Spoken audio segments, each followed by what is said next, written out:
Soft skills such as empathy, creativity, and problem solving are critical to a product manager's success. I've studied hundreds of career ladders, and one thing is clear: collaboration and communication are always skills based on which a product manager's level is assessed. Did you know that a recent survey found that 72% of US executives believe that soft skills are more valuable than AI skills in 2024 in the world of ChatGPT? That's crazy. So if you're a remote product manager like me, what are the soft skills that you should be focusing on, and what's the most effective way to develop these? Hey, my name's Akash, and if you're new here, I'm the head of product at a startup and also a coach helping product managers and startup founders to build impactful products and teams. So what are soft skills exactly? There are 5 broad skills that I would categorize into the bucket of soft skills that you need to be aware of and developing throughout your career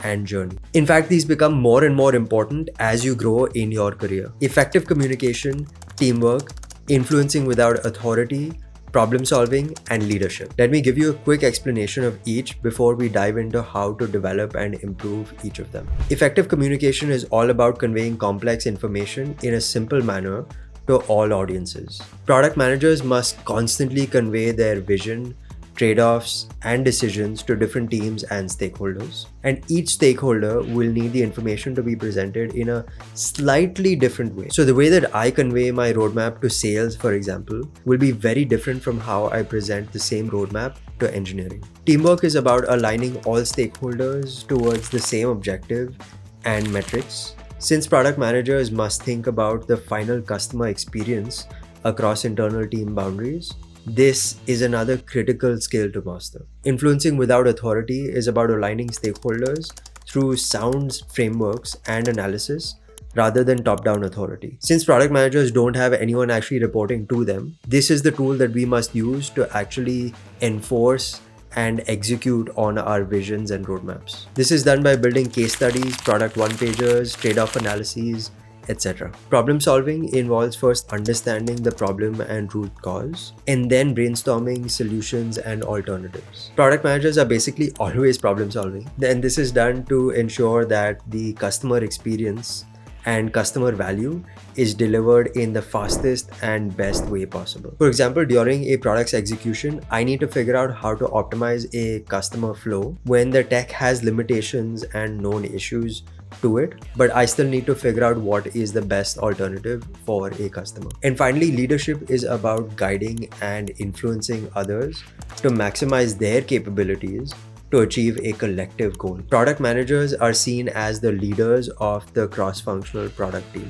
Okay, now that you know what soft skills are important and why they're essential for product managers, let's figure out how do you actually go about improving or building these skills. First, you want to start with a soft skills audit. This is basically doing a self-audit and going through all of these skills to rank yourself, but also getting feedback from others, which is typically seen as a 360 review, where you get feedback from your peers as well as manager and subordinates to understand how you're doing against each of these soft skills. For us remote employees, we'll have to set up specific agenda items to discuss others' work preferences. Ask them when they're most productive, what their working values are, what they're really passionate about, and get to know them as human beings. A big part of building soft skills is just remaining curious and actually listening to the people around you. You'll always have 2 to 5 minutes at the start of every meeting when people are still signing in or logging into the meeting, and you'll have that time to just talk to and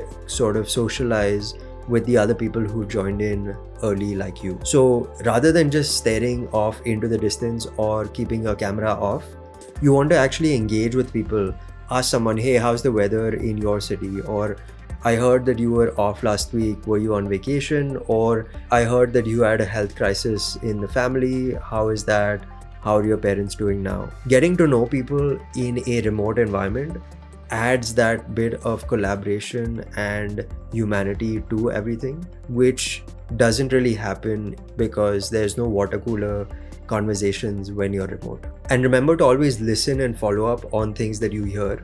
So if you hear that someone is shifting cities, the next time they join a meeting, ask them, hey, are you all moved in to your new place? How's the new city treating you?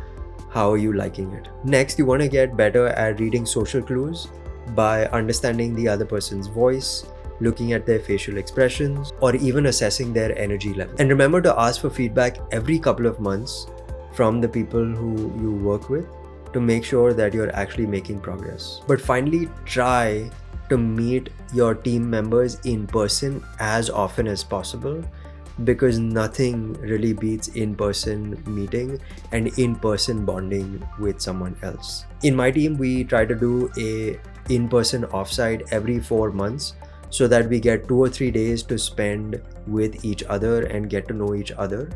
Because getting to know people and building these soft skills in a remote setting is really very hard. So try to maximize when you know another coworker is living in the same city as you. Try to go to a WeWork or some other social space to get to know them or be around them.